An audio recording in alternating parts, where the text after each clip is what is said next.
Command Center Saturday night special, but it's not a Saturday, it's a Wednesday night. That's because we are on the road in Dallas for Thanksgiving. This is brought to you by Northwest Federal Credit Union, the official credit union of the Washington Commanders. Northwest is celebrating game day and thanking Commanders fans with a $400 cash bonus when you open your first ever checking account. Well, listen, B-Mitch, if you want to do it, you're running out of time because the offer is November 30th, so do not wait. Visit northwestnwfcu.org/Washington to find out how you can score that cash bonus with your new checking account. Remember, stop searching and go Northwest. Fellas, like I said, we are out here for Thanksgiving. First of all, happy early Thanksgiving. Yeah, same to you, brother. Same to you. Good to be here with you guys. Same to everybody out there listening, in watching. an undisclosed location in Dallas. You know what I'm saying? We normally at a fan rally, but of course, because people are spending time with their families, we are not there now, but we are still going to give you this live special here out in Dallas. We got the water behind us. We got the vibes behind us, fellas. First things first, what comes to mind when you think of Dallas? Beamish, I'm going to start with you. Well, you know,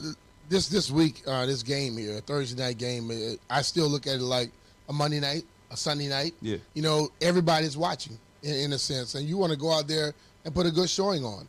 I think, you know, everyone say, oh, man, they played a bad game, they lost it. What are they going to do? I think the best thing is to have a game coming up quick. Mm-hmm. You know, when you lose the game like they lost against the Giants, you don't want to be out there practicing all the time. You know, we always say, let's get back out there. I want to redeem myself. They have a chance right now. Yeah. You know, and I think one thing I know about a lot of Commanders fans, they win this game, they forget about last week. Yeah. They forget about a lot of things, which I never understood, but I understand that they hate Dallas. You know, they hate Dallas, and I think if you go out there and you have a good showing, you can do a lot for yourself. A lot for the psyche, a lot for the reputation, a lot for how people are feeling about it. Let's see it. It's safe to say that beating Dallas is like the Commanders fans' Super Bowl. Honestly. For real. The only reason why I say this is because, you know, I still remember, I reflect all the time, just my first year here in Washington in 05. Mm-hmm. And playing 4 years in New York for the Jets, you know, so many divisional matchups against the AFC East. And I never once saw, like, the whole community or just the staff alone, when I walk into the building, have shirts on talking about one particular team. And so it was kind of alarming to me to kind of like, you know, be in the building for the first time. This is my first year, the second game of the week, second game of the season, and I'm walking around every day is beat Dallas. And I'm saying to myself, like, okay, well, what don't like that team. What was different about last week we played Chicago? You know what I mean? And so then that's when I really caught wind to how much this rivalry, this game meant to the team. And then to not only add to it, just the whole beat Dallas thing, and then we end up winning in the fashion we won that year. It was the Monday Night Miracle. Yeah. Mm-hmm. I'm saying to myself, oh, I see what I stumbled myself upon. So fast forward to now, man, this Dallas game, this week never gets old to me. And although it's not the same energy from some of the years that me as a player and as a guy that's following this team or covering this team, it still is meaningful. Yeah. And it's on Thanksgiving. Yeah. And although it's 3 games that day, this is probably going to be one of the most watched games. For sure. So, you know, I care less of what happened last week. You know, as a player, I look forward to Thursday games. We always talk about this, you know, what was your favorite night playing or favorite, you know, game, primetime game? I always said Thursday because I wanted to get right to it. I'm one of the guys, like, I don't need to practice. So to have a meaningful game on a Thursday, on Thanksgiving, what more could you ask for? I mean, go out there and shock the world. I mean, we've been shocking. To me, I feel like you shock us every week because games that I think you're supposed to win, you know, it's a shocking when I see that. You know what I mean? But this is Dallas. This is a game where you really can go out here and put all that stuff to rest that we've seen thus far, and go out here and be the meaningful play a meaningful game and come out victorious. It means a lot because all those cockroaches have been hiding. If we beat them, they go back and stay hiding. You know how the fans are back in D.C. The Cowboy fans, they don't come out unless it's something that they really can talk about. So let's keep them in hiding. Yes, let's definitely keep them in hiding. But Commanders fans, we do not want y'all to be in hiding, man. We know you're watching on YouTube. We know you're watching on X. We know you're watching on Facebook. Hit us up. You know the drill. hashtag left hand up to have your questions answered by these two legends right there. My producer Ann and my producer Maddie, they're gonna make sure we get your questions. All right. That's why I got the laptop right here. Shout out to them for making this ship run. We can't do this without them. Ship, we can't do ship this with the P. without ship. I said it with a P. He was real quick on that one. He was real quick on that one. Always watching, boy. Yeah, but again, we cannot do this without them, and we cannot do this without y'all. So without further ado, I'm gonna ask the first question. They already coming in, fellas. Bring it, All right, baby. first thing first, Hannah, I'm gonna start with you. Who do you want to see shine from the defense? Defensively, man, I don't have an individual guy. I need to see the secondary step up. I think this would be a game, one of the games that I need to see them more than any other game. Yeah. This offense from the Dallas Cowboys, they're coming in flying high. Dak has been playing some great football. We've given up. I think we're right now last when it comes to giving up Explosive plays. Yeah. And just points alone. You know what I mean? So. And Dallas is like ranked up there in the top 2 when it comes to receiving touchdowns and stuff like that. So I just want to see our guys in the secondary, man, find a way. I don't know if it's when I'm screaming find a way, meaning coach wise, put them in a better situation, or player wise, just stand up, just step up. Yeah. You know what I mean? But something has to give, and I think right now when you got 6 games left in this season, this is a fine time to do it. I remember back in 2012. After we won this game here, we lost no more. Yeah. You see what I'm saying? So we found our way into the postseason because we won those last few games. So this is a fine time to go out there and rewrite everything you did thus far and find a way to come out and play a meaningful game of football and be sharp. Yeah. Because I think our secondary need that. Yeah. For me, I look at the defensive line. That's where our guys are on the defense. Yeah. And that's where the prime guys are still, although they got rid of Chase and also Montez. And when you hear about Dallas, you hear about their offensive line a lot. Yeah. One of the best in The the best business. in the league, yeah. I think back to when I played, I'm sure you think the same way, Tanner. When I played against a team that had a great third down defense, I was a third down back. I wanted to make sure that wasn't there that day. Yeah. Played against a good special teams, I wanted to put my numbers up on you. And I think it gets to the point, we have a lot of humble guys on the team. Every once in a while, you just got to say to hell with everything and just be that guy who say, listen, I'm going to get this thing done. And I'm not saying go out there and be a rogue, individual person, but sometimes you ain't taking me down. You better get you some friends to help you. I'm going to carry you into the end zone. I'm going to do what I need to do. Yeah. And I feel our defensive line, this is a game where they have to have their names called a lot because I believe if they're dominant like they're capable of being, the secondary has an easier job. Bingo. Yeah. Because I just looked last week, I'm asking every analytics person and people that cover football, how you have 9 sacks and the quarterback has 137 quarterback rating? Yeah. Because normally when sacks come, turnovers come. Yeah. Yes. And I watched balls where the ball is here, no rake. They go for the tackle. Slap that. The most important thing on the football field is the football. Yep. That's the most important thing. You got to get that ball on the ground, bouncing around. It's oblong. It goes all kind of ways. Pick it off, do some things like that. So I feel like I want to see them dominate. And Beeman's talking about that defensive line. You said it, 9 sacks in a game, and like you said, normally that goes into a win. However, it's still got to be a confidence booster for a very, very young defensive line because, like you said, we don't have them same guys that we had to start the season. You guys have been in those locker rooms. You guys have seen certain players get off, like a KJ Henry really have his coming out moment. What do you see the game after that coming out moment? Beeman, I'm going to start with you. Well, I think when you have that coming out moment, you can't all of a sudden disappear. Most times young people are people. Yeah. When they do something great, they normally disappear after that. I always feel, you always hear me, I always say it, once you show me something, I expect it the next time. Yeah. So I think when you have a coming out moment, you got to follow that up with another moment because that's how you begin to build. See, a lot of people have great games, great plays, great year. Great year don't make you a great player.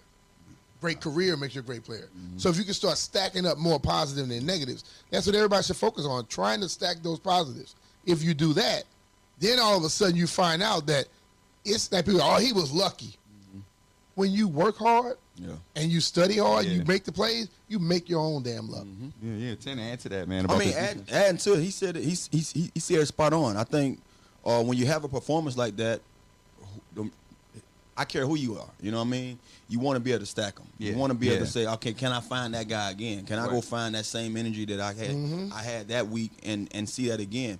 As a receiver, I always try to, come from the standpoint of things that I was able to, endure or go through as a receiver, I remember having those games where I couldn't miss. Like, don't matter how hard the ball was, how tough that catch was, I came down with it. And so when I kind of judge other guys, I'm like, oh yeah, he in that zone. He in that zone. Like when you on Mario Brothers, you know how like we get in that zone when you get that dog zone. You get that little big and the mushroom. And then you go. How's it sound? How's it sound? He's in that zone. So yeah, you know what I mean? That's the kind of zone that I used to kind of feel when I was a receiver. And so when I see a guy like, a young guy go out there and play well, and I say, okay, now can you follow that up? Because once you have that feeling, you don't want to feel nothing else. Yeah. You don't want no other feeling. So you practice different. You have a different emphasis when you go into practice. You have a different mindset when you go into those meetings. And so that's all I want to see. I want to see these guys understand that that's different feelings that we go through as ball players. Yeah. The emotions go up and down. It's a roller coaster. But it's up to you to say, I want to be right here all the time. Yeah. And the way you do that by studying hard, practicing hard, preparing hard, and then when you get into the games, all that stuff is easy. Even if you come out of there not with the W, individually, if you handled your business, you will always still have that same feeling. Yeah, you'll be disappointed because you lost the game, but if you're handling your business week in and week out, it's going to continue to rise, and it's going to step your play up, and then eventually, as a player, you make a difference so much to where now everybody is kind of following, like, okay, this guy's making too many plays for us not to follow his lead. Yeah. And then you see that comes into win. So that's what I want. I want to see those guys that had those performances, those 9 sacks, to follow that up and go out there and do it against a meaningful, in a meaningful game against a team that right now everybody's saying you're going to lose against. Yeah. It's being an addict, okay? When people hear the word addict, they think it's a negative. What would most drug users say? Man, I'm chasing that feeling. Yeah. When you go out there and you have an unbelievable game, that feeling is probably as good as getting the best drug out there. So what do? You chase that feeling. Yeah. And what do you have to do? Everything during the week. You have to sacrifice things. You have to begin to do something different than you did before. When you had a bad game, you did something good. I'm a little superstitious too. Yeah. I keep doing that thing over and over again. And then I enhance it, and push for it. I will say, everybody out there, whatever feeling you've had when you had that best moment on the field, try to find that. Yeah. Chase that. Because it's nothing wrong with trying to chase the satisfaction of something when it's a positive. Yeah. Not necessarily when it's a negative. Yeah, man, that consistency is so key to success. And, man, y'all fans, man, great job. What a great question. The way we was able to just get into that off of that one question. Remember, leave hashtag left hand up on YouTube, Facebook, and X. And, fellas, right now, they know it's a Thanksgiving game. They know we out here for Dallas, so they want to talk about y'all food, right? You know what I'm saying? They love this Commanders talk, but they want to hear about y'all food, especially from you, Beamish, because you are said chef, cook. You the best. Proud of that's a guarantee right there. That's a guarantee. He missed know how to throw it. They say throw it down. You think he better than Fred Smoot? What? Yeah. Fred Smoot just talk. He don't show up. I told you I've had three competitions with Fred, and he's never cooked anything for any of the competitions. Yeah. He ate my food, though. Yeah. Well, you guys on the Command Center pod, you guys actually had a competition, pie competition. Tell us about that with our guy, Zach. So it's crazy. We had a little, I guess you can say, competition where they gave us I guess they gave us Commander coins or whatever. Yep. You had $10 worth of Commander coins. You had to pick your top 3 sides, and you get to spend whatever on them. So basically, if I spend $4, you get to up me and say I want that side. So my size was actually macaroni and cheese, collard greens. Yes. I wanted candy yams, but due to the fact that I spent $4 on both of those, that was $8 total. I only had $2 left. So when I was getting ready to pick candy yams, Logan made sure he spent a lot on candy yams, so I won't be able to get them. So I had to settle for a potato salad, which is another great salad. Oh, yeah. And it was crazy because Jason sent us a text today telling us who was in the lead. And Logan was in the lead 32%. So, and I was like 25, Jason was 25, Fred was 12. And the first thing we thought of, we all wrote the same thing back on the text. He was like, well, at least we know who our followers are. But honestly, man, when it comes to Thanksgiving, when it comes to sides, or when it comes to food, period, but Thanksgiving, since we're talking about it, I remember growing up, going to your grandmother's house, going to your family member's home, and the plate was just like whatever. I mean, not the plate, the table just had so many different sides on it. You can choose and make whatever you want out of that, that particular meal. And I used to look forward to that moment as a kid. Not as an adult, I haven't had many of them because I'm always on the road, playing ball. Fortunately, playing ball and following this team. But Thanksgiving is one of those moments, man. It's one of those times when I love to get with my family and be able to break bread and just enjoy. You know what I mean? And enjoy the food that we have and feast. Yeah, 3 of them? Feast. 3. Okay. I have to. Like everybody likes stuffing. Mm-hmm. I'm not too keen You're on. a dressing guy. I like rice. Oh, okay. So we make more. We call it a rice dressing. Okay. It's like dirty rice at Popeyes. Okay. So I need that. That's my first one. Then the collard greens. And if they get mixed, I just eat them together. Need them collards. See, and I'm stuck because I always love the sweet potato crunch. Mm-hmm. You get that sweet potato souffle, and you have that pecan crust over the top of it. That thing is unbelievable. I never had that. But mac and cheese is my thing. Yeah. But I'm going to go with the sweet potato crunch because they say it's a little healthier. Mm-hmm. When you put all that sugar and butter, it's not that healthy at that point. But I can eat just sides. Like, I'll go in, I get them with meat. Yeah. And then the next round is all sides. Yeah, I like that too. And then I have the sweet potato crunch plate. My favorite time, especially around those time of the holidays, Thanksgiving, Christmas, it's not the day of, it's the day after. That food tastes even better. Because when that food hit that refrigerator, and you come out and you bring it out and you get ready to warm it up, like you be just looking at the signs like, man, look at you been untasted cold. Like, so wrap it. Hey, man. So I used to love going there and getting it like out of the refrigerator, just knowing like, man, you can see it. Man, look, I can't wait. And it also tastes better. It's almost like something about that refrigerator. I don't know what it is that when you, after you cover it up, put it in the refrigerator the next day, it just tastes that much better. When that thing gets cold, it sucks that seasoning into it. So that leaves a good question because I'm one of them guys too. If you don't have leftovers for Thanksgiving, did you really do Thanksgiving right? However, there's always a question. How long are leftovers good for post Thanksgiving? How many days are you letting the leftovers hang around? Tanner, we'll start with you. Yeah, start with me. Well, since social media kind of rule our world right now, I remember Plies, Florida boy. Y'all know the rapper Plies. Oh yeah. Plies had this thing going on Instagram, like how long, and he was saying this was some years ago that his family members was eating a week later, still eating the food, and he was trying to throw that stuff out the house. I would say Thanksgiving normally falls on a Thursday. Yep. By that Monday, I try not to be eating that stuff again. You know what I mean? Like right. Thursday, Friday, Saturday, Sunday, Monday, I'm all Thanksgiving out. Like, I don't want to even sit. Now, it's you still, want a salad. It's always stuff left over.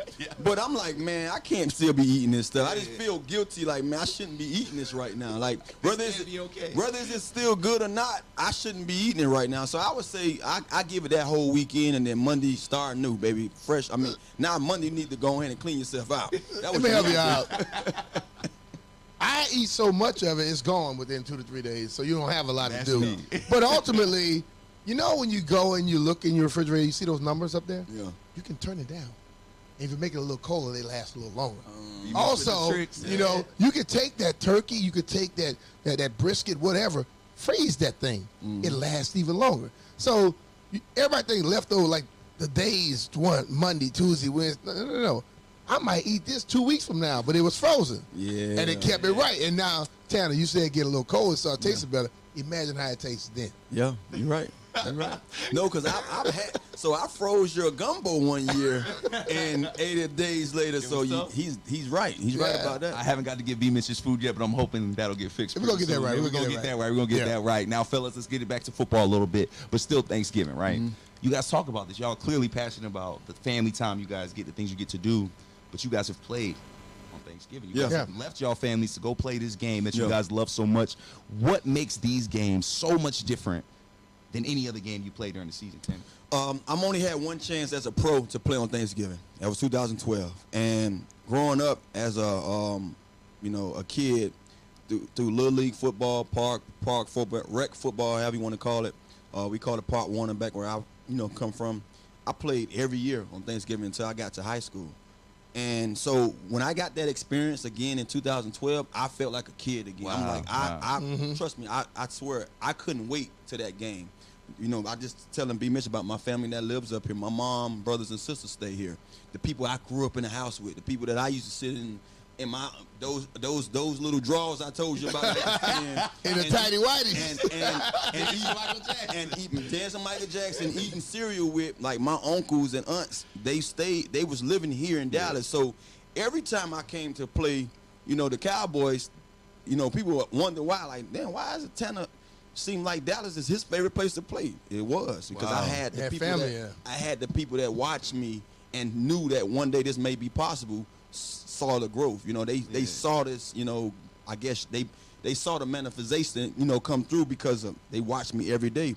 So getting back to the story, when I knew that I was going to play on Thanksgiving, I planned this thing out like it was just like it was going to happen. I said, look, I'm going to buy these seats right here in this end zone, this particular end zone in the stadium. I want my family right here, so when I score, hopefully in this end zone, I'm going to give my uncle the ball, my appreciation, cool, and I promise you, I'm gonna post this post. Someone posted to, I saw it today on Instagram. Someone tagged me on. They posted today of my touchdown in 2012, but I'm gonna post it tomorrow as a throwback, on Thanksgiving, because it couldn't have happened better than it happened. I mean, literally, I scored in the same end zone that I bought their seats in the corner, in the same where their seats was at. That's crazy. And if you see me, I'm telling them, come get this ball.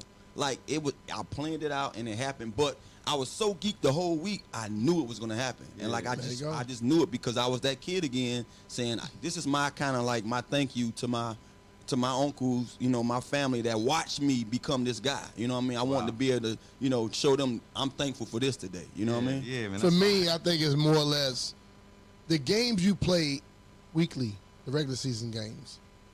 It's normally your team that knows the great things you did. Mm-hmm. You get a chance to play Monday Night Football.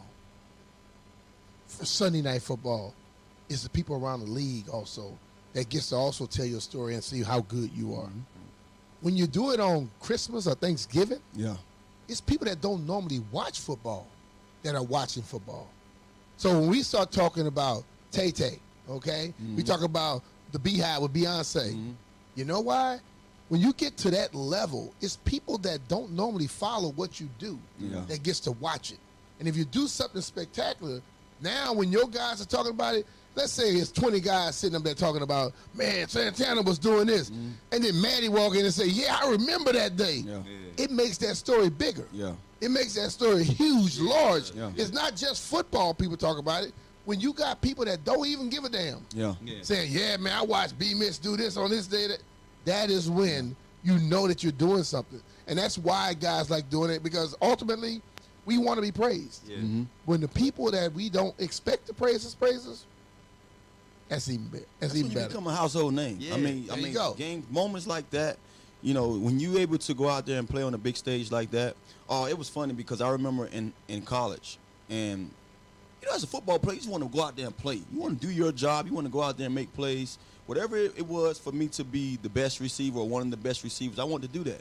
I care less about outdoing you. If you was a receiver too, I care less about your numbers. I just wanted to do what was given to me. So if you gave me 4 attempts, I wanted to come down with them. I wanted to make the best play out there. But I remember me and Reggie was, we was talking one year in college, and we was in when I came into University of Miami, he was a guy that was on scholarship. I was a walk-on to the football team, but I was on scholarship with track. And Reggie said something, and it resonated with me for the rest of my life. I literally held on. He never knew. I probably never told him this. I held on to it. And he said it. And I'm looking. He didn't know how much I admired him. I admired his game. I'm like, man, this dude catch a BB in the dark. He can just flat out route anybody. Like he was, he was a different style of receiver than me, but he was just sharp. And I wanted to be sharp. I know I was a big threat, big play threat, but I wanted to be sharp. And he said something to me that it resonated to this day, even after my playing years. He said, man, it's something about big games. They always saying your name. That's and wild, as a player, I never got up more or less. I just wanted to shine, but the opportunity was given more to me for some odd reason. I guess because of my skill set. Being a deep threat guy, you on prime time, we're going to throw the bomb, we're going to throw the big play. You know what I mean? So when those opportunities came, I relished.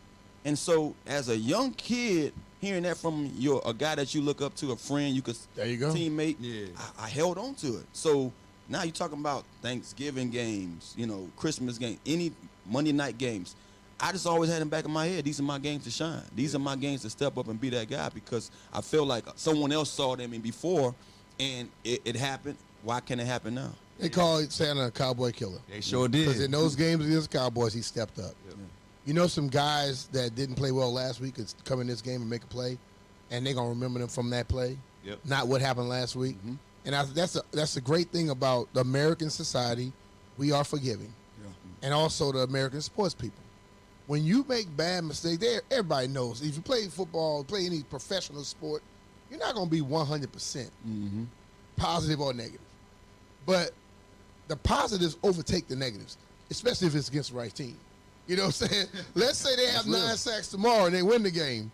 We'll say it's the best defense in sliced bread. Okay? Let's say Sam go out there and throw 4 touchdowns instead of 3 interceptions. Yeah. Man, Sam Howell's cowboy killer. It's going to pop up. Or he's going to be the Thanksgiving Day massacre. Yeah. The arsonist or whatever he's going to be against the Cowboys. Because people want to talk about how great you did against the people they don't like. Yeah. And I think this game right here, it can write whole careers and write stories over again. And we have some young guys that really are looking to make a name for themselves that have never been in this situation. Yeah. We have a Sam Howell. We also have a B-Rob. And that's actually going to lead me to our next left hand up question by our fans. This is from Alfred E. Benton Jr. Shout out Anna for getting us this. It says, does B-Rob get more carries this week? We know that he had a significant amount of carries. He has made very big plays. Does B-Rob take over against the Dallas Cowboys? I think if they go out and have success early running the ball, and then they're also throwing the ball well, yes. I think any offensive coordinator wants to see that happen. And also that depends on the defense. How well the defense plays against the offense, because against Dallas' offense. If Dallas comes out and score, and we go out there and don't get success on the first down, second down, they get it again, they score. We're not running the ball all game. And I think people have to stop worried about just the amount. Look at the game, how it goes, and you will find out. Now, in that game the other day, they had like 170-something yards rushing. They had 400-something yards total. Yeah. That's a game you win. Yeah, but the turnovers got you. And you were able to get into a rhythm in that game. I hear so many people talking about the run. Let's realize one thing. The games that we're praising Sam about, all the passes he's throwing, is when he's completing them a lot. And people are bragging about a loss because he did that. But people that act like this is no longer Joe Gibbs' offense. This is no longer the Redskins. Okay? And I'm going to say the name because that's when they ran first. This is no longer that. This is a league where you run the ball when you get up. You pass the ball to get up. And we have watched when this offense works the best, they set the run up with the pass. And then later on they run it to death. We have to keep understanding. I think we have a lot of fans who love this team from what it was. But that's not what the game is anymore. But I know that the game becomes that. See, we talk about 2-minute offense. That's when you're trying to catch up. Joe always talked about the 4-minute offense. Yeah. As normally we were winning, and we're going to say we're going to run the ball on them and just take the time off the clock. I think if we are out there having success, running the ball early and doing things, B-Rob will get as many carries as he needs. Yeah. And a big part of B-Rob's success is Sam Howell's success, right? And Sam Howell, like he said, 3 interceptions. Almost every week we've said, oh, Sam Howell's gotten better. Like you said, even in a loss. Yeah. We're praising Sam Howell and these numbers that he's able to put together. Last Sunday was kind of our first time being like, oh, wow. Mm-hmm. Not the best game. Yeah. Unless he bounced back. I don't even think it was last Sunday. We've seen those games from him this year. And one of the things we also saw that I'm going to put in the air because he's done it. He has bounced back. Yes. He had a game like this before. Yeah. We saw that in Buffalo. Yeah. We was like, the offense just couldn't get right. Next week, Sam went out there. I don't think we had a win, but he went out there and played a damn good game. Yeah. That's what you get, though. You get that kind of up and down play from a guy that's still learning on the job. Mm-hmm. And I think, that's one of the reasons why when I was asked that question weeks ago after those 3 weeks in a row 300 plus yards passing. I'm like, oh, is he the guy? You would like to think so. But I understand as a player, man, you're going to have moments where you look like you the best in the world, and then you feel like you the worst. Yeah.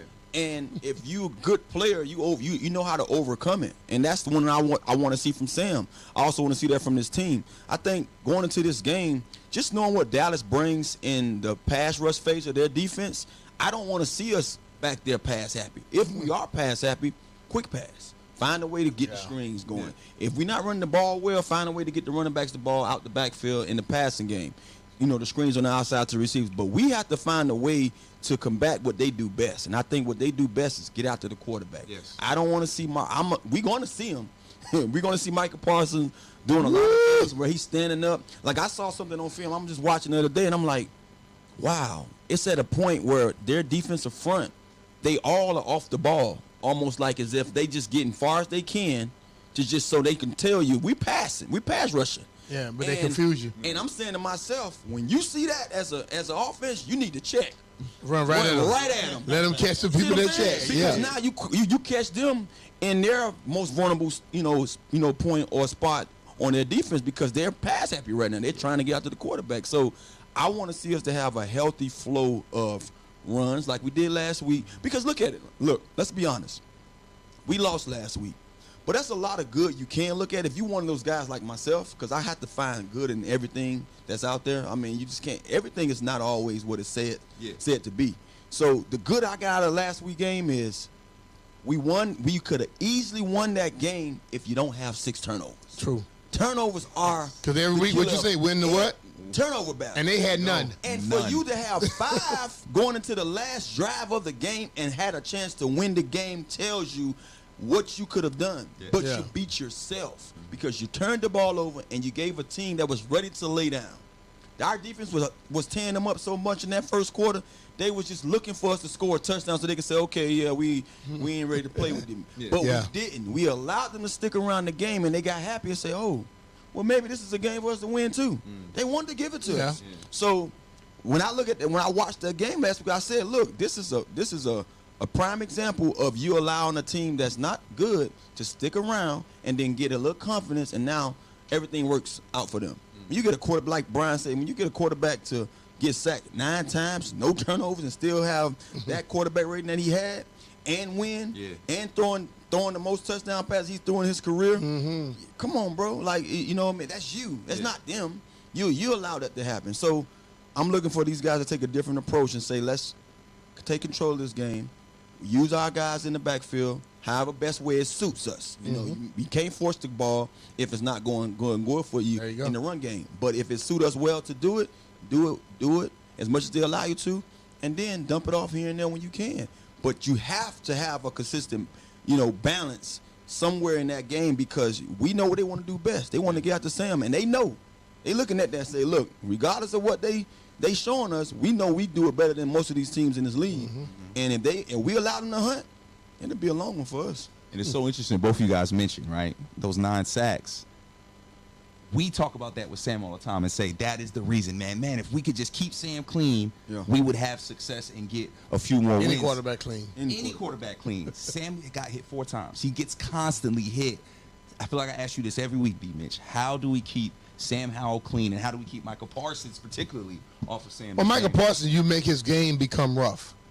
Okay, you don't allow him to do what he does best. When Micah Parsons is pass rushing, he's as good as anybody in the league. When Micah Parsons is taking on run blocks, he's not as good. When pass rushers are normally smaller than the offensive linemen, so they got to catch and get rid of. If you go around telling you 190, you go grab somebody at 270 and you wrestle with them, how tired you gonna be? So if you make Micah Parsons, instead of being the aggressor, pass rushers are aggressors. Offensive linemen are being passive when they're rushing, but when they're run blocking, the D line is now the passive guy, and the O line is the aggressor.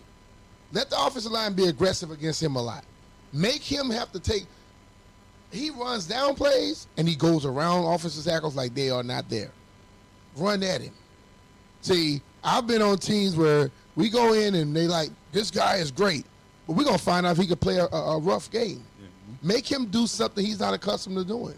and then you find out how good he really is. The guy I saw destroy everybody was Lawrence Taylor. They compare him to Lawrence Taylor. I'll watch him. He's not Lawrence Taylor in the run game. Yeah. In the pass game, he is Lawrence Taylor-esque. In the run game, you can make him check out. Yeah. And let's flip it, right? We're going against Dak Prescott, having one of his better seasons we've seen in a really long time. But our guys are coming off of a 9-sack game. How do we get after Dak Prescott, make him uncomfortable, and make him cause some turnovers, even though he doesn't do that very often? Well, we're going to have to show some fronts and try to change something up. We got to confuse him, but I don't think we're getting 9 sacks against this offensive line. I'm just going to put it out there. This is one of the better offensive lines in the league. Watching tape at times, when I saw what Carolina did in that first half, they brought 6 at times. They brought 5 at times. That's when they got hands on Dak. We're going to have to do it. I know that, Del Rio don't like to do it a lot. He like to rush 4. This ain't the game you rush for. If you're trying to disrupt that guy back there, if you're not trying to let him sit back there and pick your defensive part, your secondary apart, you don't just rush 4. You have to show you got to bring somebody.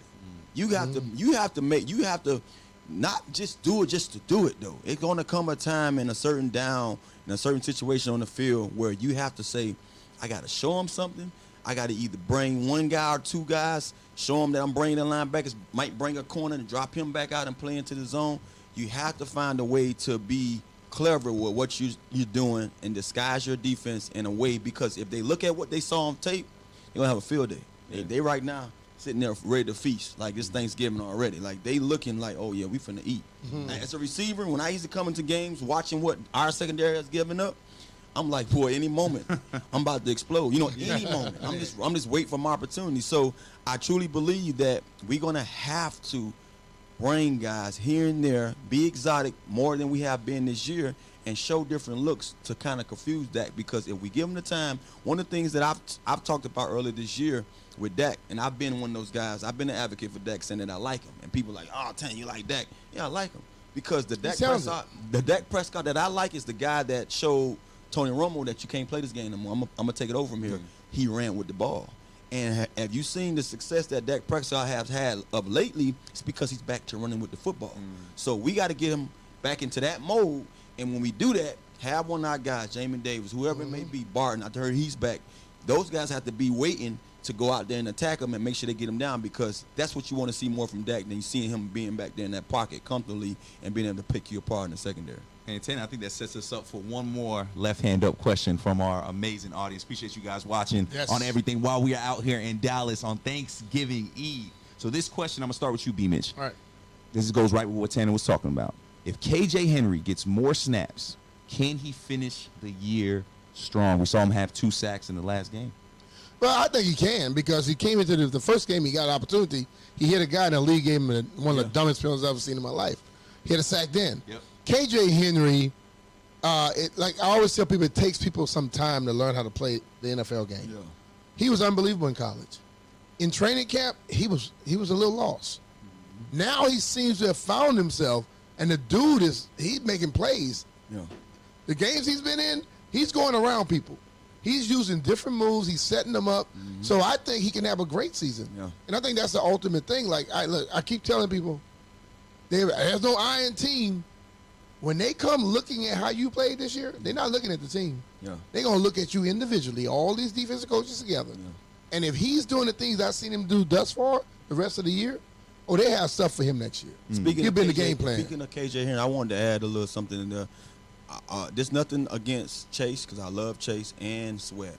But he's a different pass rusher than those guys. His wiggle a little different. He has something that, I think Chase was so dominant where he just wanting to make sure he dominates you on the outside, and if he have to spin off and come back in, he would do so. KJ, when I'm watching him, he's a guy that's more like he's an agile.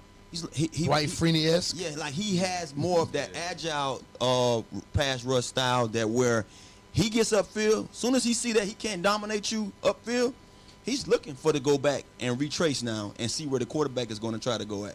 And I watched a couple of his sacks last week, and that's what he did. And that's something that we need because we've been seeing that a lot from our guys. Sweat and, Young was so dominant just getting upfield. Yeah. At times, they got so far upfield, they couldn't spin back and get that tackle. Yeah. We've seen a lot from Two-Hill doing that. We've seen a lot from, James Hyphen doing that. Yeah. And KJ showed us three times now because that first sack he got that was, rude, roughing the passer, that was a great rush too. So I think he has a different wiggle in him, and I'm really excited to watch him finish this season now, see how he can finish and give us a lot of, hope, for what we have in the future with him. Oh, yeah, I'm definitely excited, too. And I'm excited for tomorrow's Thanksgiving game. Fellas, we are about to wrap up. Before we go, B-Mitch, we got the Cowboy Killer here with us. So I got to ask y'all as our last question, who needs to be a Cowboy Killer tomorrow?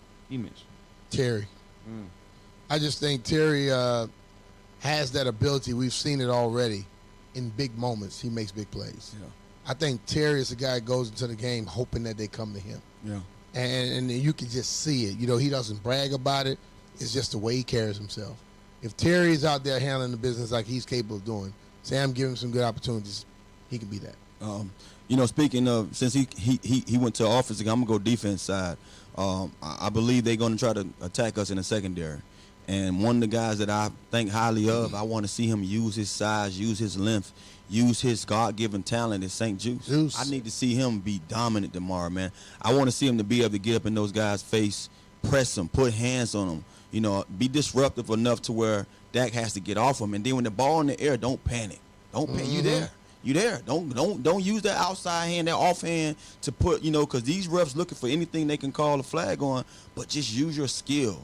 Be confident in what you did throughout the offseason that prepared you to be ready for the season and just knock the ball down or attack the ball and get an interception. I want to see St. Juice go out there and have a hell of a game. And I think in the secondary, if he can lead those guys, because I know what Fuller's going to bring. Yeah. Fuller's going to always bring that consistency. Yeah. You try Fuller, trust me, he'll be going the other way with it. But they don't try Fuller a lot because they know he's playing sound football, sound cornerback play. But I want to see a guy like St. Juice, because we already talked about his numbers early in the week. He's getting a lot of attempts thrown his way. Yeah. And that caused any guy to panic at times. Don't panic, baby. Breathe easy. Knock that ball down or take it. They're giving it to you. Go ahead and take it. Let me give you a bonus one. Defoe is not playing right now. He's just hurt. Yeah. But Defoe used to make people think twice about going across the middle. Yeah. CeeDee Lamb does not like to be hit. Mm-hmm. Safeties, tattoo that ass. He will start looking for whatever he's thankful for instead of looking for that football. Yeah. I think you got to hit it, bring it legally. Yeah. But if he is there, hit him. Yeah. Don't hit with the helmet, but try to separate him. You'll start looking at the defense. That needs to be the title of this show. Tattoo that ass, fellas, man. It has been fun hanging out with you guys, Commanders family. We appreciate your guys' questions. Now, this ain't all you're going to see of us. We will be back for pregame tomorrow right on the field out in Fort Worth, and we'll also be there postgame, giving you everything you need to know after a win. Hopefully, we got some turkey. Hopefully, we got some turkey there postgame. I'm straight. I don't want none of the turkey up here. I'll take it before I get on the plane. That tryptophan to have me sleep all the way home.